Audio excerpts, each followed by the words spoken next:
23 óra alatt volt a menny királysága, a pokol és Jézus visszajövetele bemutatva egy ekvadori fiatal lánynak, akit Angelikának hívnak. Beszámol Jézusról, aki sírt a tömegesen elveszett lelkek miatt, a világ miatt, aki őt visszautasította. Továbbá egy felkészületlen egyházról, emberekről, akik abba hagyták, hogy bizonságot tegyenek Jézusról, és a szórakoztató iparról, ami még a gyerekeket is az ördöghöz húzza.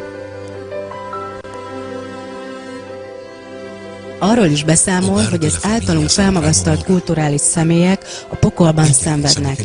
Énekesek, művészek, sőt egy pápa is. Angelikának a menny is meg volt mutatva, hogy ott minden milyen csodálatosan elő van készítve.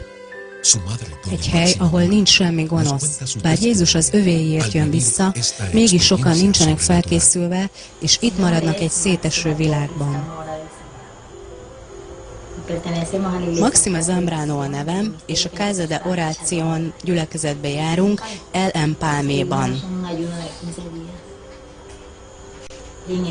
15 napig böjtöltünk, és az Úrhoz kiáltottunk.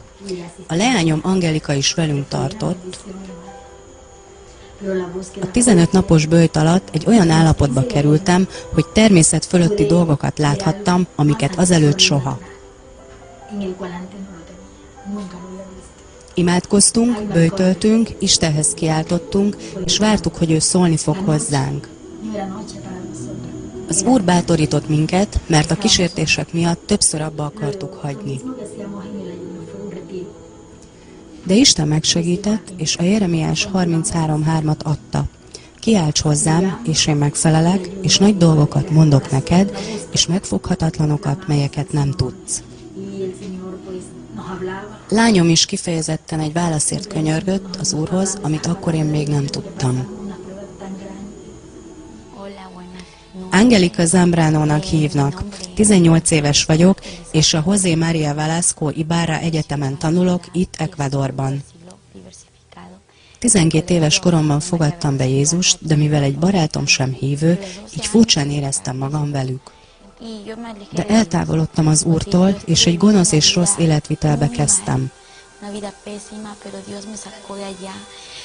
Aztán a 15. szülinapomon újra kibékültem Istennel, de még kételkedtem.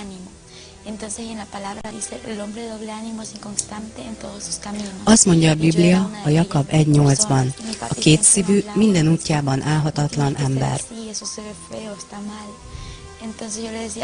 Én is ilyen lány voltam, apum is mondta, hogy nem muszáj, hogy olyan legyek, mert helytelen ez. De én így feleltem, ilyen vagyok, és ilyen akarok maradni, senki sem mondhatja meg nekem, hogy milyen legyek, vagy hogyan öltözzek és viselkedjek. Ő meg ezt mondta, Isten foglalkozni fog veled, és meg fog téged változtatni. A 17. szülinapomon közelebb kerültem az Úrhoz. Április 28-án hozzámentem, és így szóltam. Uram, annyira rosszul érzem magam, tudom, hogy bűnös vagyok. Akkor elmeséltem neki, hogyan is érzek. Azt akarom, hogy felírd a nevem az élet könyvébe, és gyermekeddé fogadj. Bűnbánatot tartottam, és visszaadtam az életemet az Úrnak, és így folytattam. Uram, változtass meg! Teljes szívvel kiáltottam, könyörögtem az Úrnak, hogy változtasson meg engem, de ahogy az idő múlt, nem éreztem a változást. A Bibliát is olvasni kezdtem, és imádkoztam, ez volt az egyetlen változás az életemben. Aztán augusztusban egy 15 napos böjtre voltam meghívva. Eldöntöttem, hogy én is részt veszek benne, de a böjt előtt még így szóltam. Uram, azt szeretném, ha most foglalkoznál velem. A böjt alatt szólt az Úr majdnem mindenkihez rajtam kívül. Ez olyan volt, mintha az Úr nem látott volna engem, és ez nagyon fájt. Így imádkoztam, Uram, nem akarsz velem foglalkozni? Majd így folytattam. Uram, szeretsz engem? Itt vagy velem? Miért nem szólsz hozzám is, mint a többiekhez? Mindenkinek olyan sok mindent mondasz, csak nekem nem.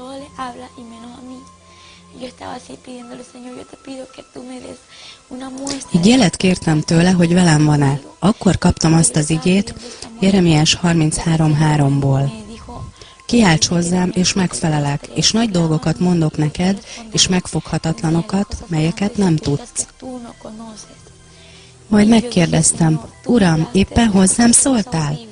Mert én az ő hangját hallottam, és láttam a szemem előtt a betűket, amint a Jeremiás 33-ban azok le vannak írva. Ez nekem szól, Uram? De megtartottam magamban, mi alatt mások bizonyságot tettek arról, amit az Úr nekik mondott és mutatott. Kiálts hozzám, azt jelenti, hogy imádkozzam. De mit jelent az, hogy nagy és felfoghatatlan dolgok? Gondoltam, ez a menny és a pokol lehet. Akkor így szóltam, Uram, mutasd meg nekem a mennyet. De a poklot ne, mert hallottam róla, hogy ez nagyon szörnyű hely. Aztán szívből imádkoztam. Uram, ha ez a te akaratod, hogy megmutasd azt, amit meg kell, hogy mutass, akkor tedd azt, de előtte változtass meg, mert különbséget akarok magamban tapasztalni, más akarok lenni. Amikor a böjtöt befejeztük, próbákon és nehézségeken mentünk keresztül. Többször gyengének éreztem magam.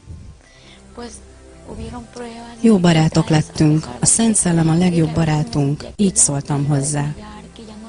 Uram, te vagy a legjobb barátom, jobban meg akarlak ismerni. Minden gondolatomat megosztottam vele. Augusztus végéig imádkoztam, és novemberben Isten egy szolgája jött el hozzánk. Ezt mondta, Isten áldjon meg, mire én, ámen. Így folytatta. Isten üzenetét számodra jöttem átadni. Fel kell, hogy készülj, mert Isten nagy és kimondhatatlan dolgokat akar neked mutatni. A menny és a pokol lesz megmutatva neked.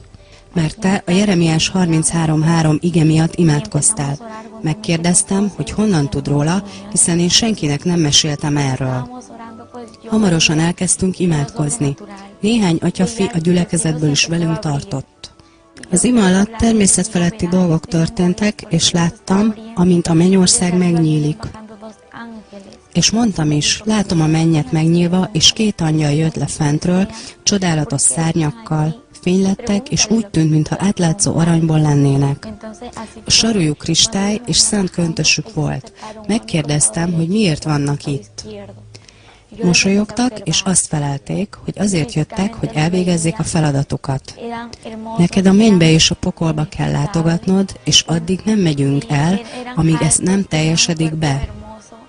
De én csak a mennyet akarom felkeresni, a poklot nem. Ők csak mosolyogtak, nem mondtak semmit, és ott maradtak. Amikor az imádkozással végeztünk, még mindig láttam őket. A Szent Szellemet is láttam. Ő a legjobb barátom, szent és mindentudó. Fénylő és átlátszó egyszerre, és csillogó arculata van. Láttam a mosolyát és szeretettel teljes tekintetét. Alig tudom elmagyarázni, mert sokkal szebb volt, mint az angyalok, akiknek egyedi külsejük volt, de a Szent Szellem messze menőleg szebb volt. Hallottam a hangját, szeretettel teljes, szenvedélyes hangját. Nehéz elmagyaráznom, olyan, mint a villám, és mégis azt mondja, hogy veled vagyok. Továbbra is az Úrral tevékenykedtem a körülvevő kísértések ellenére. Egy nehéz és egyben győzedelmes időn mentünk át. Ezt mondtam, Uram, legyen meg a te akaratod. A két angyalt mindig láttam.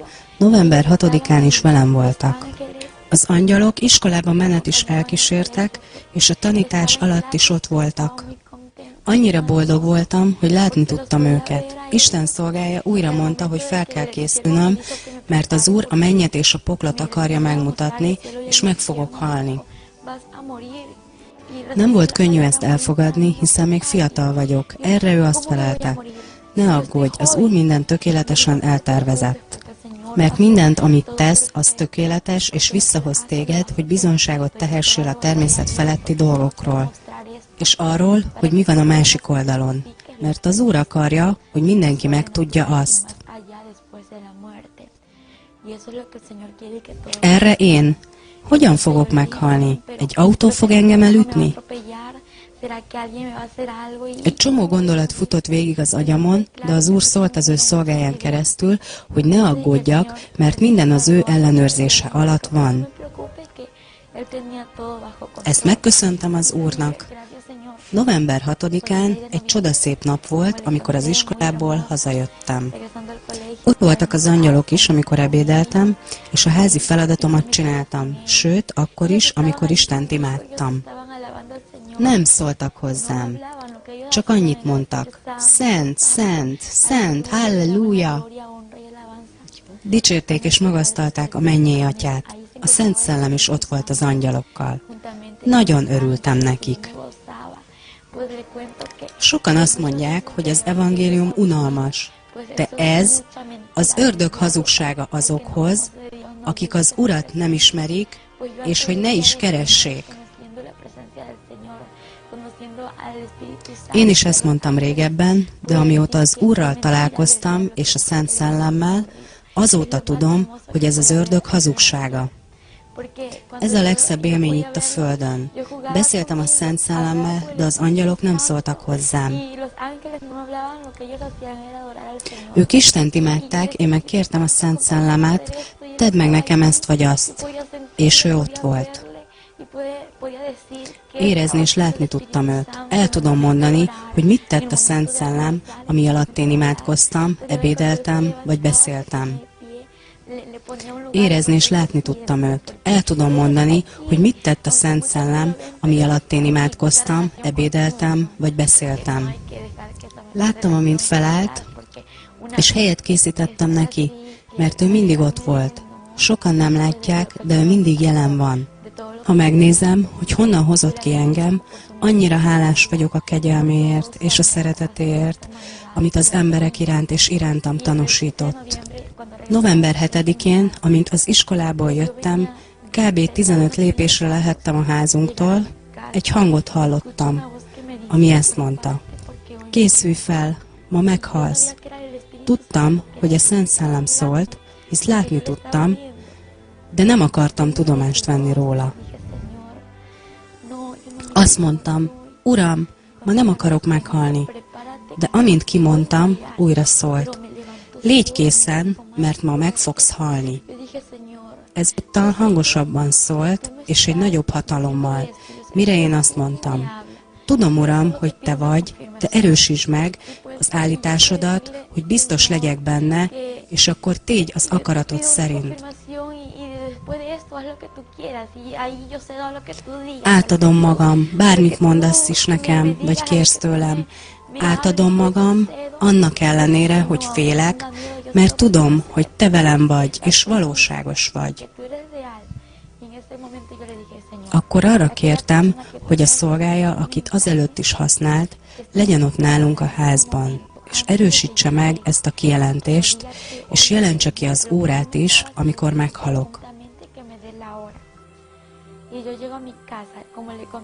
Az Úr olyan, hogy ismeri a múltunkat, jelenünket és jövőnket, és tudta, hogy én erre fogom kérni, így hát, mire hazaértem, az Úr szolgája már ott volt előttem a házban. Amikor megérkezett a lányom, a konyhában voltunk. Amint az Úr szolgáját meglátta, köszöntötte: az Úr áldjon meg! Az Úr szolgája így válaszolt: Isten áldjon! Fel vagy-e készülve, mert ma van az a nap, amikor Isten elvisz téged, mégpedig ma délután 4 órakor. A lányom pedig elképedve állt, hogy Isten az ő kérését meghallgatta, és megerősítette a kijelentését. Amikor ezt meghallottam, ezt mondtam: Ámen. De Uram, én nem halhatok meg, mert én annyira félek. Isten szolgája akkor arra kért, hogy imádkozzunk azért, hogy elhagyjanak a félelmek az Úr nevében. Ámen, mondtam, és elkezdtünk imádkozni, és éreztem, amint minden félelem elhagyott, és örömmel teltem be. Éreztem, hogy a halál nekem nyereség, majd elkezdtem nevetni és kacagni. Mindenki engem nézett. Kacagtam, szögdécseltem és énekeltem. Apukám éppen akkor jött haza, és finomságokat hozott magával. Mindegyikből ettem, mondván, Uram, ha nem jönnék vissza, akkor legalább mindegyiket megkóstolhattam. A lányom örvendezett, és mindegyik édességből evett. Majd azt mondta, hogy ha nem jönne vissza, akkor legalább teleette magát. Mindenki rajtam nevetett, majd megkérdezték, mitől vagy ennyire örömteljes, ahelyett, hogy szomorkodnál? Elmagyaráztam nekik, hogy meg fogom látni az Urat, és vele leszek.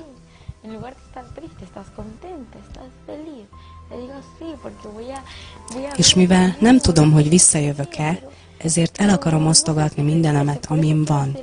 Anyukám meglepődött, és nagy szemekkel nézett rám.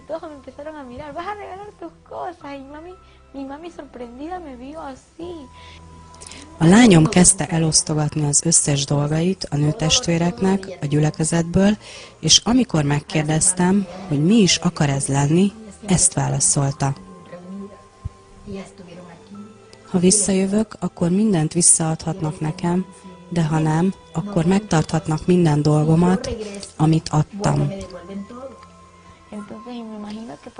El tudom képzelni, hogy milyen szomorú lehet egy anyának, ha a lányától ilyet hall. Tudom, hogy egy anya a gyermekét mennyire szereti, és sejtem, mit érezhetett akkor.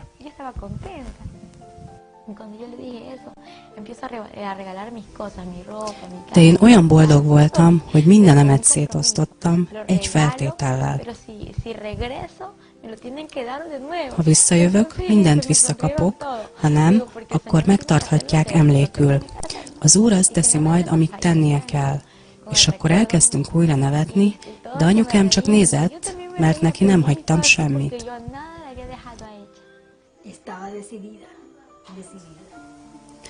Nagyon határozott volt, de én, mint anya, nagyon szomorú lettem. Nem volt egyáltalán egyszerű. Kérdeztem az Urat, hogy milyen is lesz az a pillanat. Az Úr szólt a szolgájához, hogy kenjenek meg. Anyukám és Fatima Navarrete testvérnő kentek meg. Amint az olaj az egész testemen volt, úgy éreztem, mintha egy páncél borított volna be. Nem tudom megmagyarázni, hogy is voltam befedezve, de amint meg akartak érinteni, egyszerűen nem tudtak. Akkor imádkozás alatt rá akartam tenni a kezem, de nem tudtam. Valami körülvette őt, senki sem tudta őt megérinteni. Fejétől a lábáig volt befedezve, ez nem volt normális jelenség.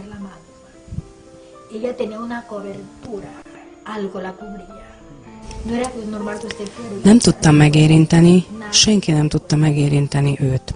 Egy 30 centis burok fogta körül, amit nem lehetett megérinteni sem, és ez sokkolóan hatott rám. Rengeteg kézrátételes szolgálatban vettem már részt, de ilyen még nem történt velem.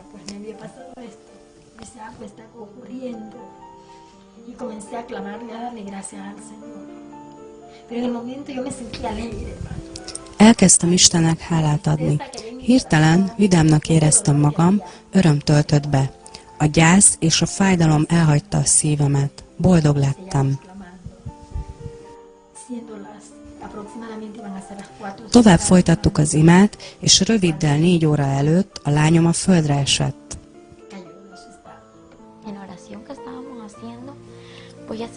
Az ima alatt egyszer csak nem kaptam levegőt, nem tudtam úgy lélegezni, mint most. Has- és szívfájdalmat kaptam, és éreztem, hogy a vér bennem megáll. És akkor az egész testemben hatalmas fájdalmat éreztem, csak annyit tudtam mondani. Uram, adj erőt! Uram, adj erőt! Úgy éreztem, nem tudok lélegezni már, elhagyott minden erőm, és ahogy felnéztem, természetfeletti módon láttam a szellemi szemeimmel, ahogy a menny megnyílt. És nem 2 vagy 10, hanem millió angyal gyűlt oda, és a gyülekezés közepette a napnál 10 000-szer fényesebb fényt láttam. 10.000 veces más que el sol. Y ese Señor eres tú quien viene ahí. Amint elesett, fel akartuk állítani, de nem tudtuk megérinteni.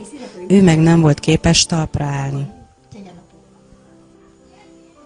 Azt mondta, imádkozzatok, nincs semmi erőm, anyu, semmi erőm, és hatalmas fájdalmaim vannak.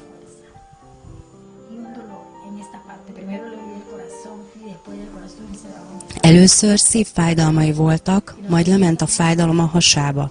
Az Úrhoz könyörögtünk, és akkor kivette őt az életből, sose láttam előtte valakit meghalni.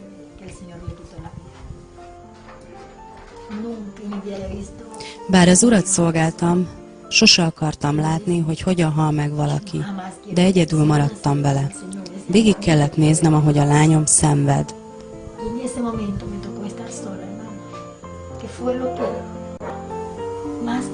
Egyáltalán nem volt könnyű. Szörnyű volt.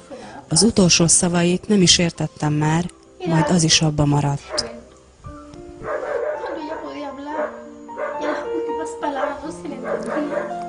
Közelebb hajoltam hozzá, egy tükröt tartottam az arcához, hogy lássam, hogy lélegzik-e még, de nem, csak egyszerűen ott feküdt. Egy nyögés volt, amit még kiadott, aztán betakartam őt, de kis idő múlva elkezdett kihűlni. A teste elernyett, mint ahogy ez a halottaknál történik, és akkor jéghideg lett. Amint Jézus közeledett, úgy halt el a testem. Ahogy az angyalokkal közelebb jött, úgy távolodtam a testemtől, és már nem voltam az, aki eddig. Amikor a testem a földre omlott, a ház tel is tele lett angyalokkal. Az angyalok sokasága között egy fényt láttam, ami a napnál is erősebb volt.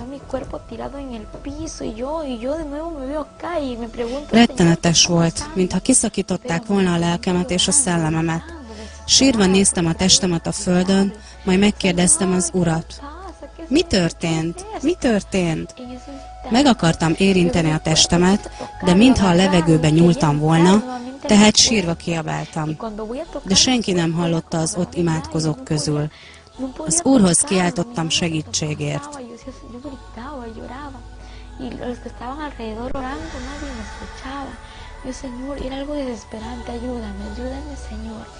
A férjem, amikor hazajött, látta a lányomat a földön feküdni. Az Úr adott erőt, mert tanácstalan voltam. De tudtam, hogy ez az Úr munkája, és ezt imádkoztam. Uram, legyen meg az akaratod. A következő pillanatban egy csodálatos hangot hallottam, a mennydörgés és a szeretet hangját. Ne félj, lányom, mert én vagyok Jehova, a te Istened. Itt vagyok, hogy mindazt megmutassam neked, amit megígértem. Kelj fel, mert én vagyok Jehova, aki a jobb kezedet fogja, és azt mondja, ne félj, én megsegítelek.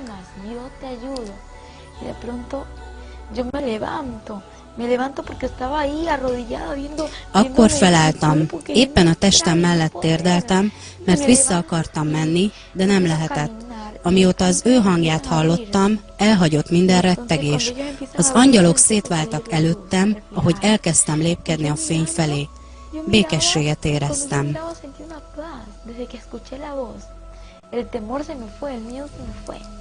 Ahogy felnéztem, egy magas, erős és csodaszép férfit láttam, aki ragyogott. Belenéztem az arcába, de nem tudtam látni, annyira fény lett. Csak a gyönyörű haját láttam, ami csillogott, mint az arany, és a fehér ruháját vastag aranyövvel, ami nezált. Királyok királya, uraknak ura.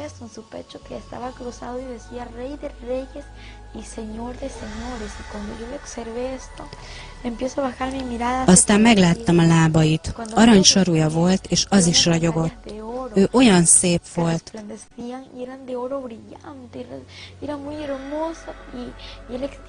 Kinyújtotta a kezét, és én megfogtam, és a kezem nem ment át rajta, mint amikor a testembe próbáltam visszatérni.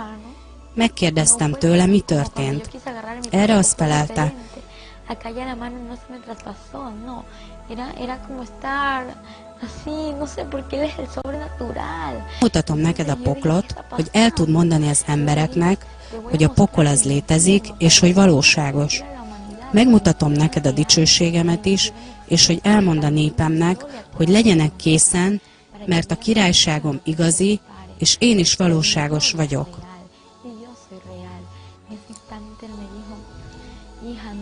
Ne félj, lányom! Erre azt feleltem, hogy én csak a mennyet szeretném látni, és a poklot nem, mert hallottam, hogy ez egy szörnyű hely.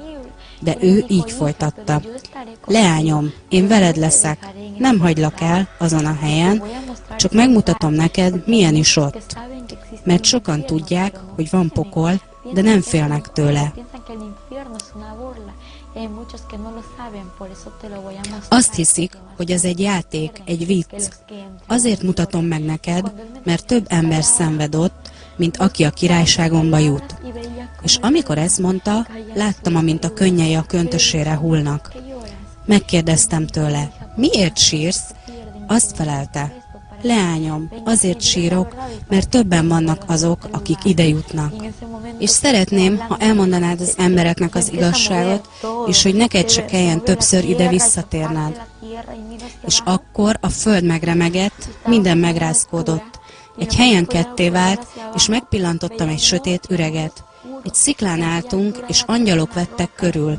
Én nem akarok oda lemenni, mondtam az Úrnak, mire ő azt felelte. Leányom, ne félj, veled vagyok. Egy szempillantás alatt már lefelé haladtunk. Megpróbáltam lenézni, de annyira sötét volt, hogy csak egy óriási kört láttam. Olyan forróság volt, hogy égett a bőröm, és millió hangot hallottam egyszerre. Rimánkodni kezdtem. Uram, mi ez? Nem akarok oda menni, légy kegyelmes hozzám. De az Úr azt felelte, hogy ez csak az alagút a pokolhoz. Borzasztóan émeítő szak terjengett. Egy szempillantás alatt már lefelé haladtunk. Megpróbáltam lenézni, de annyira sötét volt, hogy csak egy óriási kört láttam. Olyan forróság volt, hogy égett a bőröm, és millió hangot hallottam egyszerre. Rimánkodni kezdtem. Uram, mi ez? Nem akarok oda menni, légy kegyelmes hozzám. De az Úr azt felelte, hogy ez csak az alagút a pokolhoz. Borzasztóan émeítő szak terjengett. Könyörögtem az Úrhoz, hogy ne vigyen engem oda be. Jézus így felelt. Leányom, meg kell, hogy ismerd ezt a helyet. De miért, Uram, miért? Kérdeztem. Azért, hogy elmondhassd az embereknek az igazságot. Mert sokan elvesznek, és csak kevesen jutnak be a királyságomba.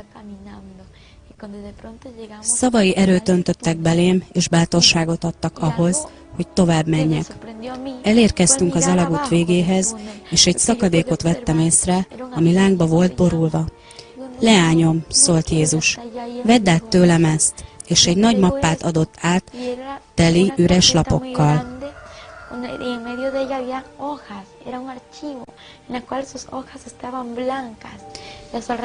Majd egy ceruzát is kaptam, hogy felírhassak mindent, amit látok.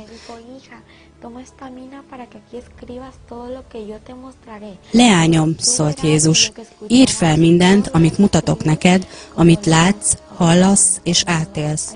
Uram, szóltam, meg fogom tenni, de már az is sok nekem, amit jelenleg látok. Lelkeket kínoznak ott lent, és hatalmasak a lángok.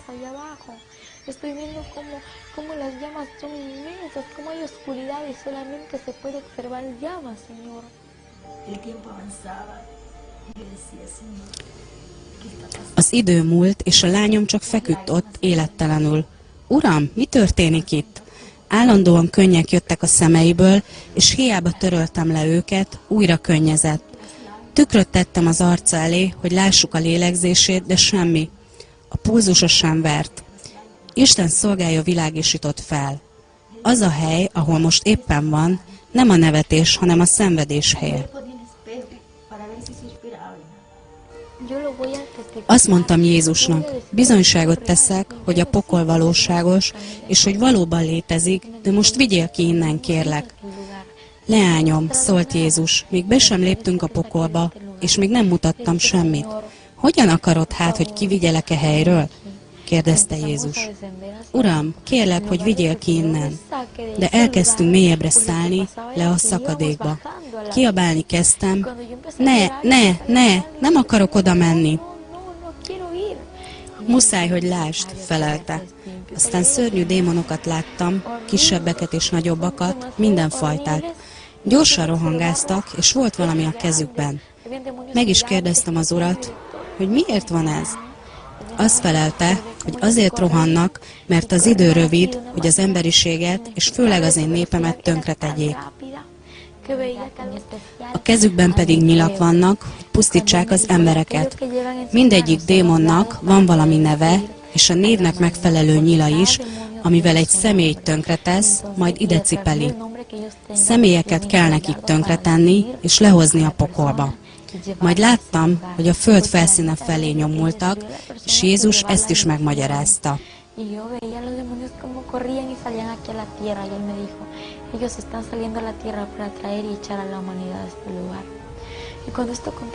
A föld felszínére mennek, hogy az emberiséget ide levethessék. És ahogy ezt mondta, nagyon sírt az Úr. Végig könnyezett, és én is vele egy egyetemben. A lányom már 23 órája halott volt, és nem szóltam a hatóságoknak. Imádkoztam, hogy Uram, ha 24 órán belül nem tér vissza, orvost hivatok. De nem kellett megtennem, mert Angelika még a 24 óra letelte előtt életre kelt. Készen állsz arra, hogy megmutassak neked dolgokat? Kérdezte tőlem az Úr. Igen, Uram, feleltem, és akkor cellába vitt, ahol egy fiatal fiú volt, lángoktól kínosztatva. Láttam, hogy a cellák meg voltak számozva, de nem értettem a számokat, és úgy tűnt, mintha visszafelé írták volna.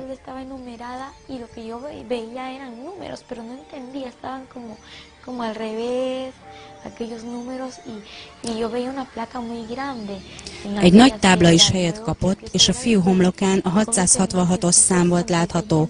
Bőréből egy rozsdásodó lemez állt ki. Sem a kukacok, sem a lángok nem tettek kárt benne. Elkezdett kiabálni. Uram, bocsáss meg, vigyél ki innen!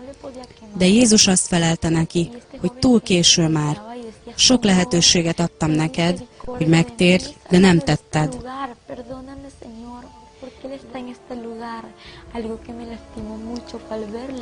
Megkérdeztem Jézust, hogy miért van itt, és akkor hirtelen felismertem a fiút. A földi életében ismerte Isten szavát, de elhagyta az Urat, és elkezdett italozni, drogozni, és a rossz útra tért. Jézus figyelmeztette többször is, hogy ennek rossz vége lesz. Így szólt hozzám az Úr. Leányom, azért került ide, mert aki visszautasítja az igémet, annak van már bírája. A beszéd, amely meg van írva, az kárhoztatja majd őt az utolsó napon. Aztán Jézus ismét sírt. De nem úgy sírt, mint ahogyan a földön sírnak. A szívében sírt, zokogott a bensejében. Én nem az embereknek teremtettem a poklot, mondta. A poklot a sátánnak és az angyalainak teremtettem. A bűnbánat hiánya és a bűn miatt kerülnek az emberek a pokolba. Több ember vészel, mint aki a királyságomba kerül. Tovább sírt, és annyira fájt nekem őt így látni.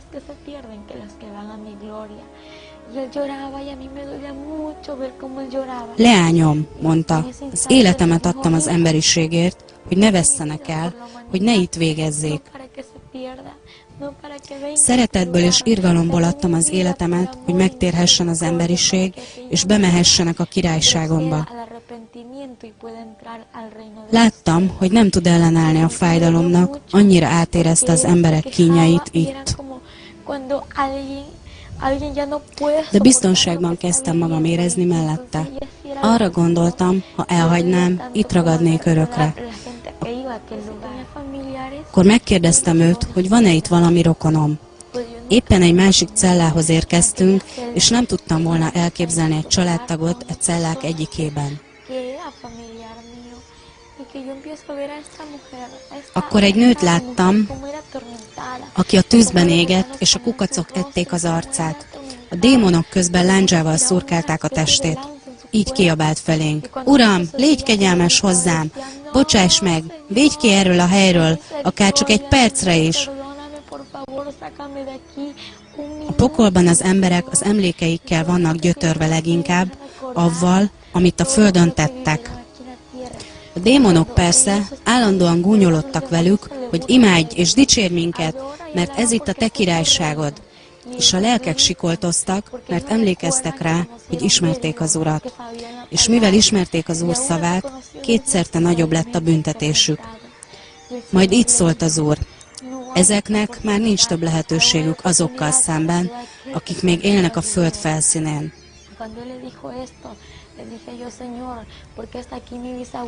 Majd megkérdeztem az Urat: a nagymamám is itt lenne?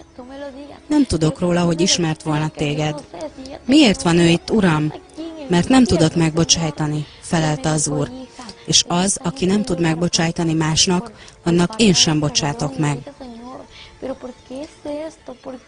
De Uram, te megbocsájtó és könyörületes vagy.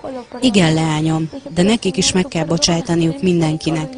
És aki nem tud másnak megbocsájtani, ide kerül.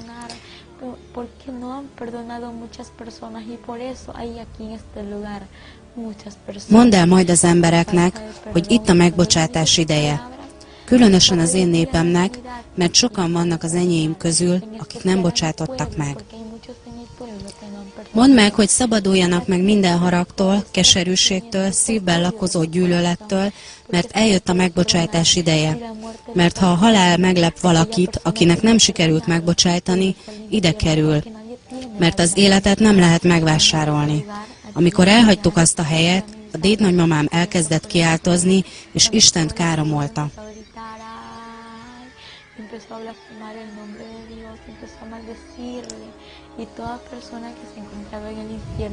A pokolban mindenki Isten nevét szídja. Ahogy tovább mentünk, rengeteg lélek volt ott kínozva. Nyújtogatták felénk a kezüket, és kérték Jézust, hogy szabadítsa meg őket. De az Úr már nem tehetett értük semmit, és akkor elkezdték átkozni őt.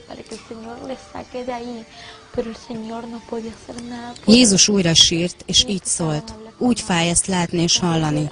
Én nem tudok értük semmit tenni, de azoknak, akik a földön élnek, nekik van még lehetőségük, hogy megtérjenek.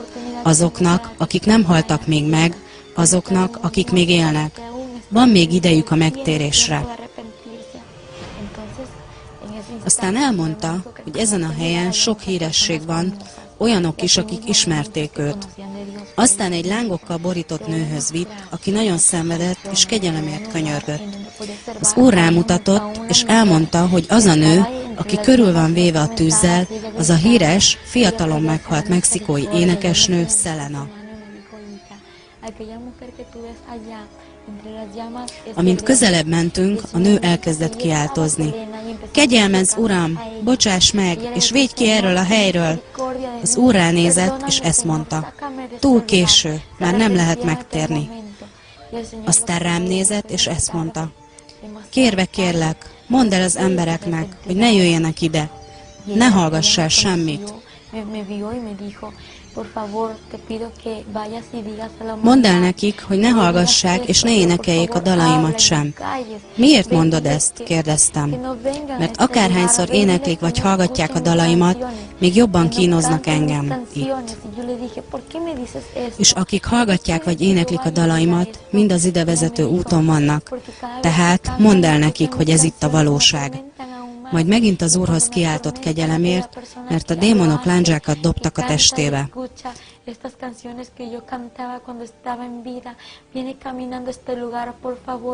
Amint körülnéztem, egy tömeg hírességet és művészt láttam, akik nem hagyták abba az éneklést. Az Úr elmagyarázta, hogy azt kell, hogy műveljék, amit a földön tettek. Aztán egy csomó démont láttam, akik valamiféle tűzesőt szórtak szerteszét. Először valami esőnek látszott, de aztán észrevettem, hogy az emberek ordibálva menekülnek előle.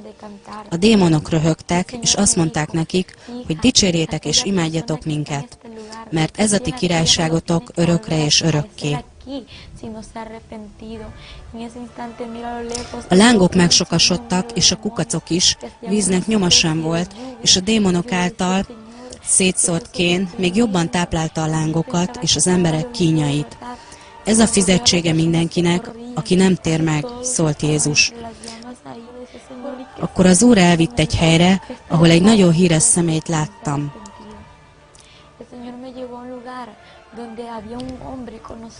Azelőtt nem volt mindenről határozott véleményem. Azt hittem, hogy minden ember a mennybe kerül, azok is, akik misékre járnak.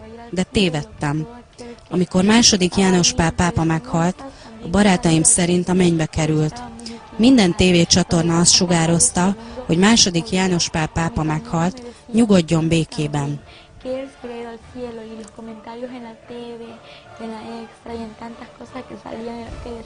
És hogy most örvendezik az Úrral, angyalokkal körülvéve. És én ezt el is hittem, és hagytam becsapni magam az emberektől. Most itt volt előttem, lángoktól kínosztatva. Belenéztem az arcába, és valóban II. János Pál pápát láttam. Az Úr akkor ezt mondta: nézd, leányom, ez itt II. János Pál pápa. Ide került, mert nem bánta meg a bűneit. De miért került ide? Kérdeztem. Hiszen a templomokban prédikált. Sem parázna, sem bálványimádó, sem kapzsi vagy hazug nem jut be a mennyek országába, válaszolta Jézus. De én nem hagytam ennyiben, és ismételten rákérdeztem. Tudom, hogy így van, de miért van itt, hiszen nagy tömegek előtt prédikált. Igen, leányom, szólt Jézus, sok mindent mondott, de nem az igazságot, úgy, ahogy az van. Nem szólta az igazságot, holott ismerte azt, és a pénzt választotta az üdvösség üzenetének hirdetése helyett. Nem kínálta fel az igazságot, és nem hirdette, hogy a menny az valóságos, és a pokol is létezik. Ez miatt van itt. Néztem ezt az embert, amint egy nagy, pikkelyes kígyó a nyakára volt tekeredve, ő meg le akarta venni azt. Kértem az Urat, hogy segítsen neki, és a volt pápa is segítségért kiáltozott. Azt kérte, hogy visszamehessen a földre, hogy megbánhassa a bűneit. Az Úr vizsgálódva ránézett, és ezt mondta neki. Tudtad, nagyon is tudtad, hogy létezik ez a hely. Most már késő, semmi esélyed nincs többé. Gyere, szólt hozzám Jézus, és megmutatta a volt pápa életét.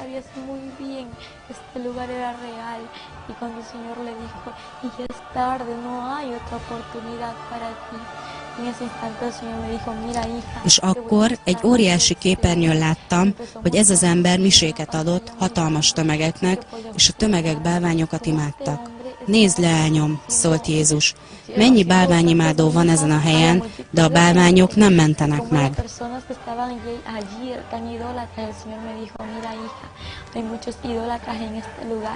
Én vagyok az egyedüli, aki megmenthet. Rajtam kívül senki sincsen, aki segíthet. Szeretem a bűnöst, de utálom a bűnt. Menj, és mondd el az embereknek, hogy szeretem őket, és jöjjenek én hozzám. És amint az Úr beszélt, láttam, amint ez az ember rengeteg pénzt és csekket kapott, és ezt mind megtartotta. Szóval rengeteg pénze volt, és közben egy trónon ült, és hogy nem házasodhatnak, ezt sem én találtam ki számukra. Az Úr megmutatta nekem, hogy ezek az emberek az apácákkal éltek együtt. Sok asszony volt ott, akikkel paráznaságban éltek, pedig az írás kimondja, hogy egy parázna sem megy be a mennyek országába. De te menj, és mondd el az embereknek, hogy itt az idő, hogy hozzám forduljanak. Megrettenve néztem az elém táruló képeket. Az folyik jelenleg is, amit látsz, szólt az Úr. Amit ez az ember tett, ugyanazok történnek most a hívők, a pápák és a papok között. De te menj, és mondd el az embereknek. Itt az idő, hogy hozzám forduljanak. Aztán olyan helyre vitt, ahol egy tömeg a pokol irányába menetelt. Megkérdeztem, hogyan lehet az, hogy ezek az emberek a pokol irányába haladnak?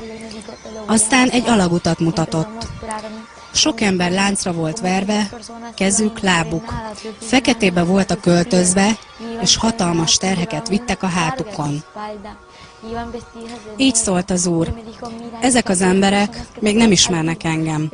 A bűneiket cipelik a hátukon. De te menj, és mondd el nekik, hogy a terhüket reán vessék, és én békességet adok nekik.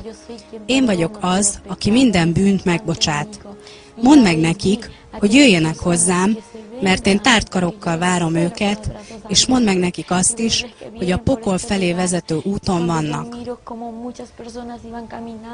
Amint a tömeget néztem, így szóltam hozzá: Uram, az a személy az unokatestvérem, és az a fiú is, meg az a lány is.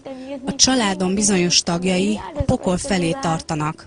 Igen, felelte Jézus, a pokol felé tartanak, de menj, és mondd el ezt nekik. Mondd el nekik, hogy őrállónak választottalak ki magamnak. Őrállónak hívtalak el, ami azt jelenti, hogy az igazságot kell hirdetned, mindazt, amit mutattam neked.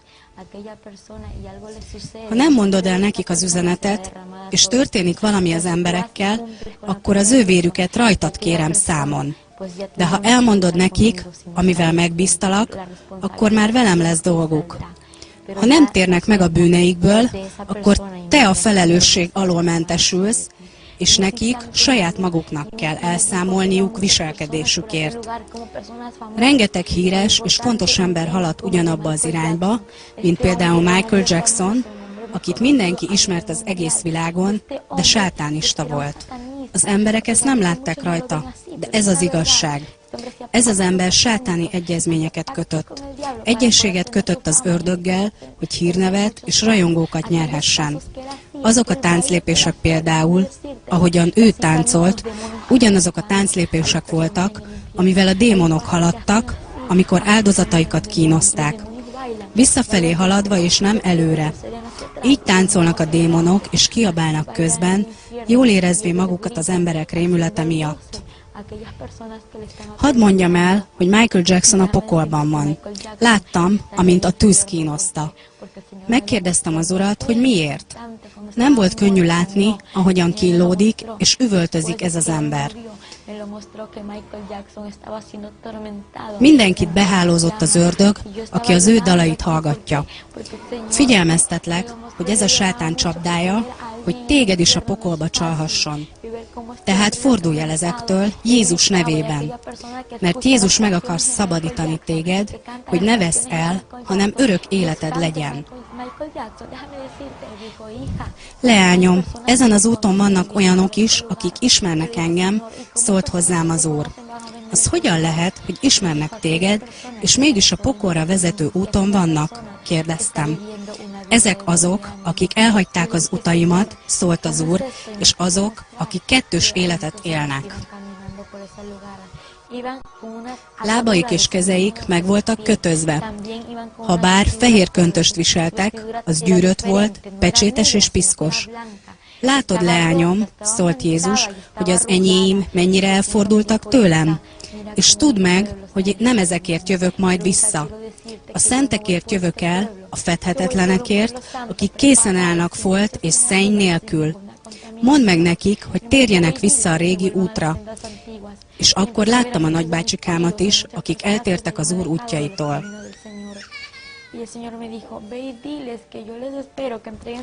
Mondd el nekik, hogy várok rájuk, mondd meg a nagybácsikáidnak is, hogy vessék rám a terheiket, mert csak én adhatok nekik megnyugvást. Sokan nem fognak hinni neked, de én tanúskodni fogok melletted, és mindig melletted leszek. Leányom, menj és hirdesd az igazságot, én veled vagyok. És azt is megmutatom neked, hogyan érkeznek meg az emberek az út végén. Akkor egy alagúthoz érkeztünk, ahol az emberek sokasága esett a mélybe. Nem ezrekről volt szó, hanem megszámlálhatatlan sok emberről, annyian voltak, mint homok a tengerben. Pillanatok alatt estek le, mint ahogy a homok pereg az ujjak között. Sebesen zuhantak le a lelkek a mélybe, és az Úr sírt, és így szólt. Így vesznek el az emberek, így vesznek el a lelkek. Annyira fáj nekem látni, hogy hogyan vészel az emberiség. Majd egy olyan helyet mutatott, ahol a démonok találkoznak. Találkoznak a démonok? Kérdeztem. Igen, leányom, titkos találkákat szerveznek, hogy kiterveljék, mit tegyenek az emberekkel. És Jézus elvitt egy cellához, ahol egy faasztalt láttam, körbe székekkel.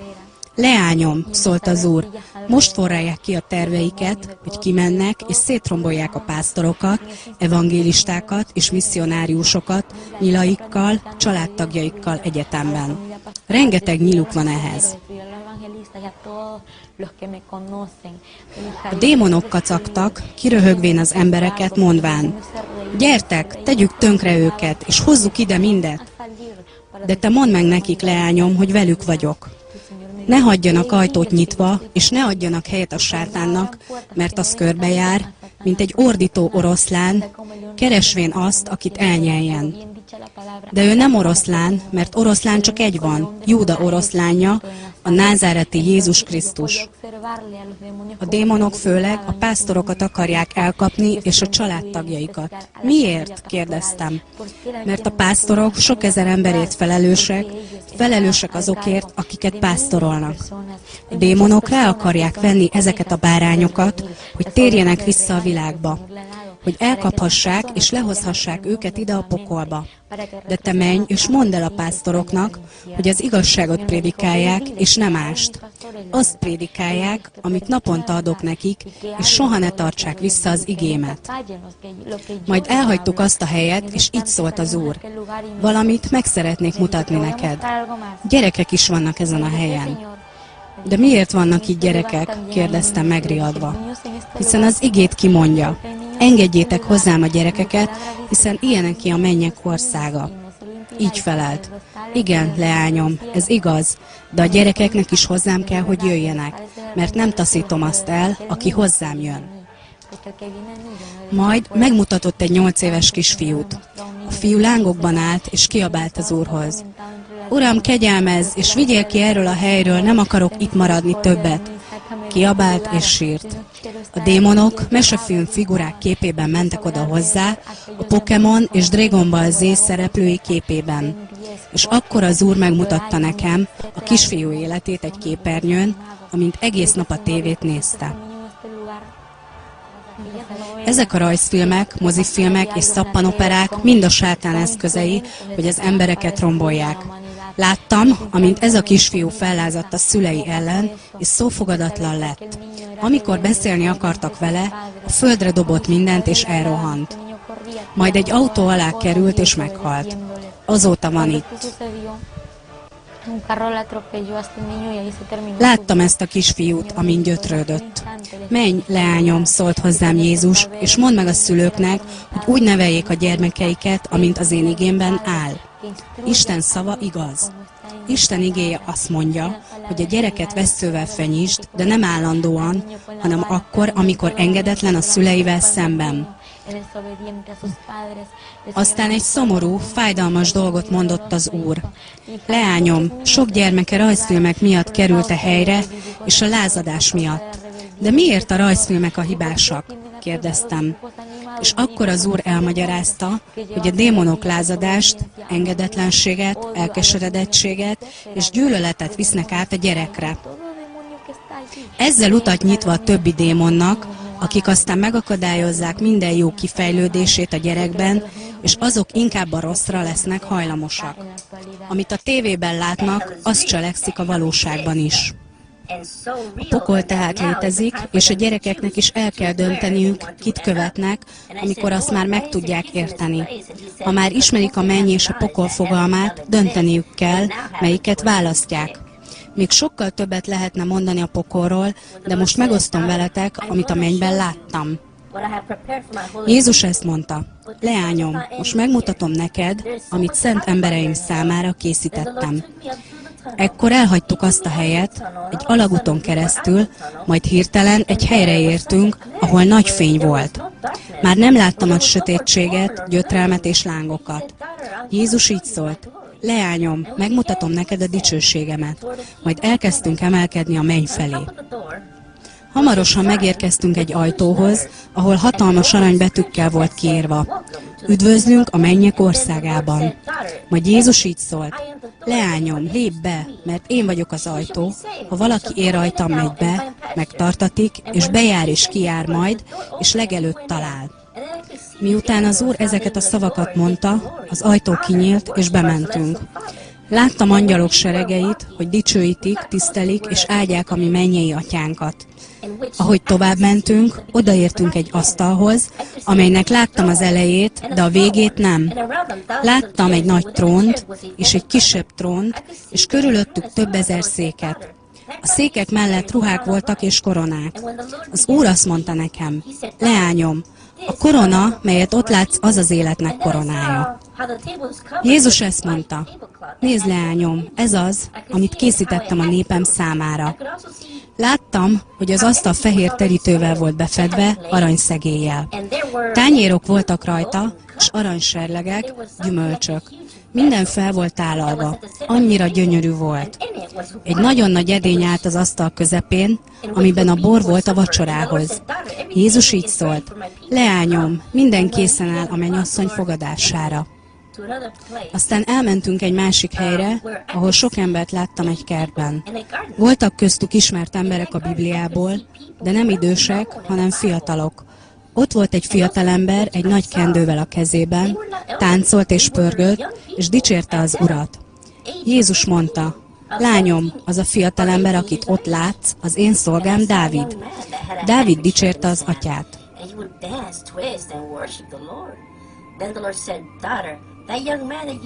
Hirtelen egy fiatal férfi haladt el, és Jézus azt mondta: Leányom, ő Józsua, ő Mózes, ez a másik fiatalember ott Ábrahám. Jézus nevükön hívta őket.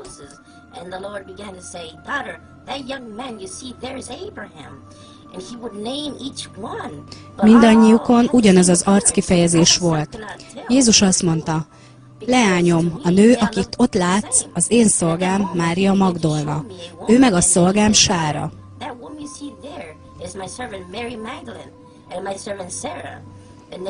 Aztán így szólt: Leányom, ő pedig Mária. Az a Mária, aki szülte Jézus Krisztust, vagyis engem. Nem tudja, mik történnek a földön. Menj el, és mondd el az emberiségnek, mondd el a bálványimádóknak, hogy a pokol valóságos, és a bálványimádók nem öröklik az én országomat. Menj, és mondd el nekik, hogy ha megtérnek, és bűnbánatot tartanak, akkor beléphetnek az én mennyei királyságomba. Menj, mondd meg nekik, hogy szeretem őket, és mondd el nekik, hogy Máriának nincs tudomása semmiről, ami a földön történik. Az egyetlen, akit magasztalniuk kell, az én vagyok, mert sem Mária, sem Szent Gergely, sem más szent nem kínál megváltást. Én vagyok az egyetlen, aki megmenthet, és rajtam kívül senki nem ment meg. Megismételte 3-szor, hogy senki sem tud megmenteni, csak ő. Be van csapva az emberiség a szentek és Mária imádata által, egy feltételezett szentben hisznek, aki nem szent, hanem egy démon, emberi kezek által készített bálvány. Ám az Úr nekik a legjobbat akarja adni. Azt akarja, hogy bemenjenek a mennyek országába, hogy bűnbánatot tartsanak, és elhagyják a bálványimádást. A bálványimádás nem fog megmenteni senkit. A názáreti Jézus Krisztus az, aki megment, aki életét adta érted, és az egész emberiségért. Láttam, ahogy Mária imádja az Urat, és láttam nőket, nagyon szép, hosszú hajjal. Azt mondtam: Uram, milyen szépen viselik a hajukat. Erre azt mondta: Leányom, a haj, amit látsz, az a fátyol, amit a nőknek adtam. Hozzátette: Leányom, menj, és mondd el a nőknek, hogy vigyázzanak a fátyolra, amit adtam nekik. Aztán azt mondta: Van valami nagyon fontos, amit meg szeretnék mutatni neked. Elnéztem a távolba, és láttam egy ragyogó várost, ami aranyból volt. Azt mondtam: Uram, mi ez? Szeretnék elmenni oda. Ő így válaszolt: Leányom, megmutatom, mi van ott. Amit látsz, a mennyei otthonok, a mennyei paloták, amelyek készen állnak népem számára. Elindultunk, amíg el nem érkeztünk egy aranyhídig. Ahogy átmentünk rajta, utcákhoz jutottunk el, amelyek színtiszta aranyból készültek.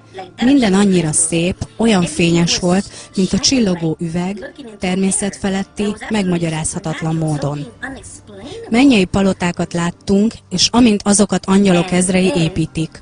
Néhányan az angyalok közül nagyon gyorsan építkeztek, mások lassabban, és voltak olyanok, akik nem építkeztek. Kérdeztem az Urat, miért van, hogy néhány angyal építkezése gyorsan halad, míg másoké lassabban, és néhányan közülük leálltak az építkezéssel. Az Úr elmagyarázta, leányom, ez ugyanaz a tempó, ahogyan az én népem dolgozik a földön. Az angyalok aszerint dolgoznak, mint ahogy gyermekeim munkálkodnak a földön. Népem már nemigen hirdeti az evangéliumot. Az én népem nem ütőképes. Már nem mennek az utcákra szórólapot osztani az igazságról, mert szégyellik azt. De menj, és mondd meg az embereknek, hogy térjenek vissza a régi utakra. Azok az angyalok, akik nem csinálnak semmit, azokhoz az emberekhez tartoznak, akik elhagyták utamat. Lányom, menj, és mondd el a népemnek, hogy térjenek vissza a régi utakra. És ahogy ezt mondta, elkezdett sírni. Ekkor hallottam az embereket énekelni, így megkértem őt.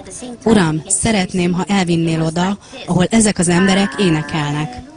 Jézus figyelte arcomat, azt meg tudtam mondani, hogy figyeli, ám arcát nem láttam, csak arca mozgását. Míg könnyei lefolytak ruháján, megkérdeztem tőle, miért sír. Ő azonban nem válaszolt.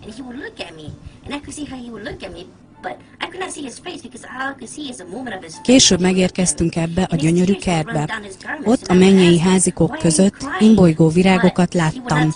Ez lehetett az ének, amit hallottam. Az Úr odamutatott, és ezt mondta.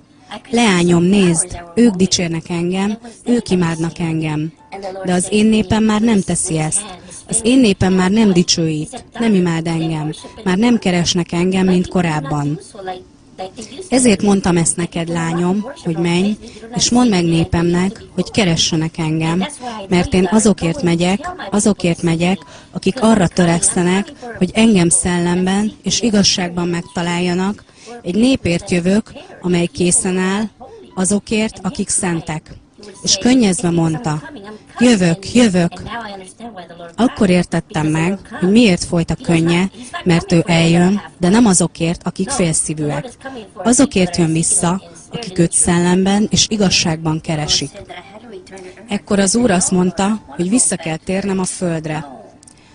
Azt mondtam, Uram, nem akarok visszamenni a földre. Miért mennék vissza? Veled akarok maradni. Ide hoztál, nem megyek sehova, mert én veled szeretnék maradni.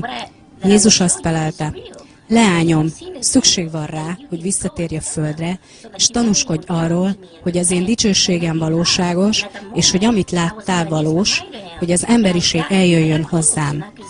Bűnbánatot tartson, és ne vesszen el.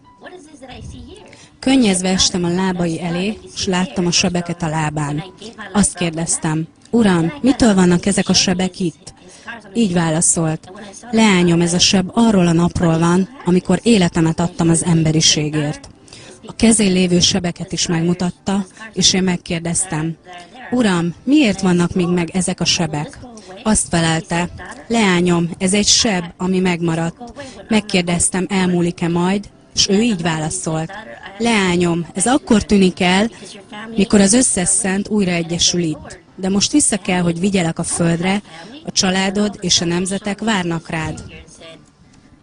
Megpróbáltam ellenkezni, de rámutatott a földre, és ezt mondta.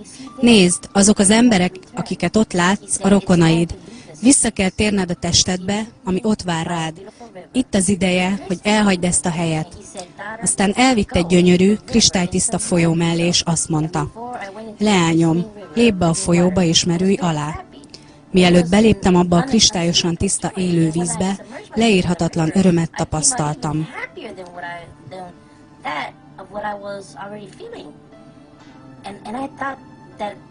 És miután alámerültem és kijöttem, teljesen fel voltam töltekezve. Azt hittem, nem kell hazamennem, de az Úr azt mondta nekem, leányom, most vissza kell térned a földre. De most előbb mutatok neked valamit. Megmutatom neked, amint eljövök a földre az én szent népemért. Megmutatom neked, milyen lesz az elragadtatás napja. Bementünk egy helyre, ahol volt egy hatalmas képernyő, embereket láttam benne. Az egész világot meg tudtam figyelni. Aztán hirtelen hatalmas tömegek tűntek el.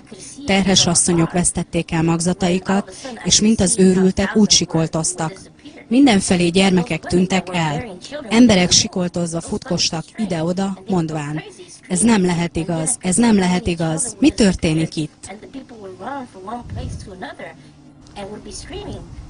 Láttam azokat, akik ismerték az Urat, de hátra maradtak. Azt mondták, Krisztus jött el, megtörtént az elragadtatás. Kiáltoztak, és meg akarták ölni magukat, de nem tudták.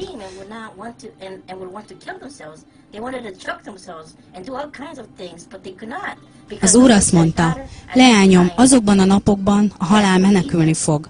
Lányom, azokban az időkben a Szent Szellem már nem lesz a földön. Voltak balesetek, de nem láttam egy halott szemét sem.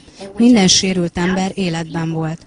Az elragadtatás után több ezer embert láttam ide-oda rohanni. Azt mondta nékem, leányom, nézd, mindezek így fognak megtörténni. Aztán láttam embereket futkosni egyik helyről a másikra, s kiáltozva. Krisztus jött, Krisztus jött! Így könyörögtek. Uram, bocsáss meg nekem, vigyél magaddal! Ám az Úr ezt mondta szomorúan. Ekkor már túl késő lesz. Most van itt az idő a megtérésre. Lányom, menj, mondd meg az emberiségnek, hogy most keressenek engem, mert utána nem lesz rá több lehetőség. Leányom, azok számára, akik hátra maradnak, már túl késő lesz. Mikor Jézus nézte, hogy az emberek hátra maradnak, ismét könnyezett, és ezt mondta. Leányom, elmegyek a földre, mint az igén mondja, mert maga az Úr riadóval, arkangyal szózatával és isteni harsonával leszáll az égből, és feltámadnak először, akik meghaltak voltak Krisztusban, azután mi, akik élünk, akik megmaradunk, elragadtatunk azokkal együtt a felhőkön, az Úr elébe a levegőbe, és ekképpen mindenkor az Úrral leszünk. Ám nem mindenki megy el az Úrral, hanem csak azok, akik az ő akaratát teszik és szent életet élnek. Az Úr ezt mondta, kövessétek mindenki irányában a békességet és a szentséget, amely nélkül senki sem látja meg az Urat. Arról a napról és óráról pedig senki sem tud, az ég angyalai sem, hanem csak az én atyám egyedül. A képernyőn láttam, amint az emberek körbefutkároznak. Magazinokban és tévéhírekben hirdették, hogy Krisztus eljött. Ekkor a képernyő bezárult, és Jézus befejezésképp ezt mondta. Én csak a tiszta és szent emberekért megyek el. Ez volt minden, amit megmutatott nekem. Ezután visszahozott a földre. Amikor a lányom magához tért, ott vártunk rá, és amint a földön feküdt, csak nyögött egyet. Ekkor megköszöntem az Úrnak, hogy a lányom visszatért, és mindannyian hálákat adtunk. Hamarosan elkezdett lélegezni, lassan, apránként. Körülbelül 5 óra múlva tudta kinyitni a szemét, és beszélni tudott. Eleinte alig lehetett érteni, és nemigen volt érthető, amit mondott. Ereje sem volt. Az ablakokat befettük, mert a szemeit bántotta a fény. Mivel kíváncsiak voltunk, mindannyian szerettük volna hallani, mit látott. De csak keveset tudott elmondani, annyira gyenge volt. 2 hétbe telt, mire meg tudta osztani teljes vallomását. Ezek után démonok jöttek őt kínozni. Tisztán látta őket, megpróbáltak elrejtőzni az árnyékban.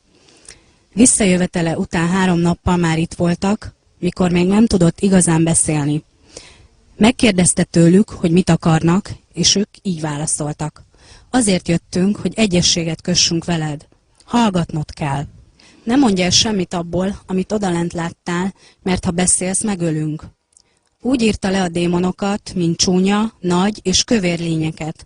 Azt mondta, nem volt szó, ami leírhatná borzalmas kinézetüket.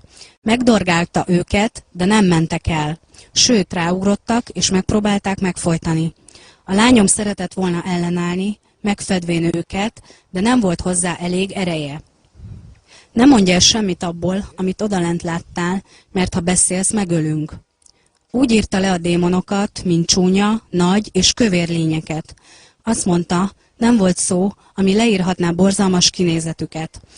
Egy alkalommal, amikor megdorgálta őket, hatalmas fény jelent meg, attól elmenekültek. Az Úr maga jelent meg. Nem volt könnyű, amin a lányom keresztül ment. Egy fontos üzenetet kapott az egész emberiség számára, hogy Istent keressék.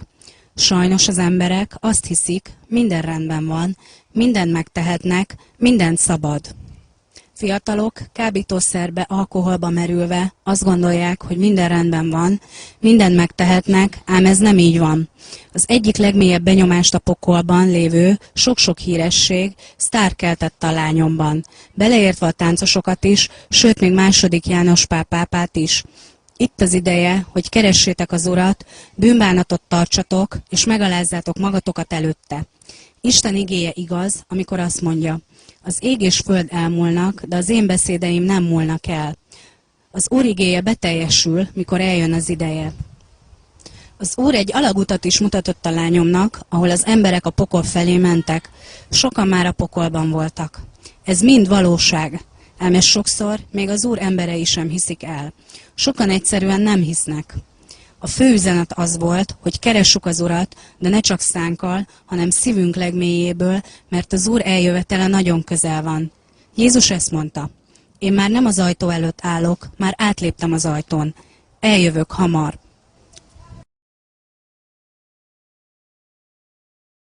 Sokan a halálba szeretnének majd menekülni, amint megvan írva.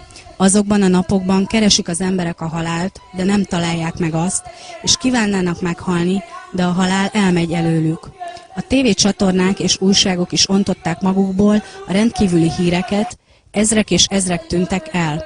Sokan ismerték az Urat, és ennek ellenére mégis itt maradtak. Bolond szüzekként hátra maradtak, pedig ismerték Jézust, és sírva rohantak, meg akarván ölni magukat, de nem tudták. A mennyben pedig ezt mondta az Úr. El fogok jönni a népemért, jönni fogok, hogy elvigyem az én szent népemet, az én egyházamat. Ne azt mondd a népemnek, hogy hamar jövök, hanem hogy azonnal jövök. Mondd el nekik, hogy azonnal jövök, és csak a szentek, csak a tiszták fognak meglátni engem. És ne maradj csendben. Hirdesd állandóan, amit mondtam és mutattam neked.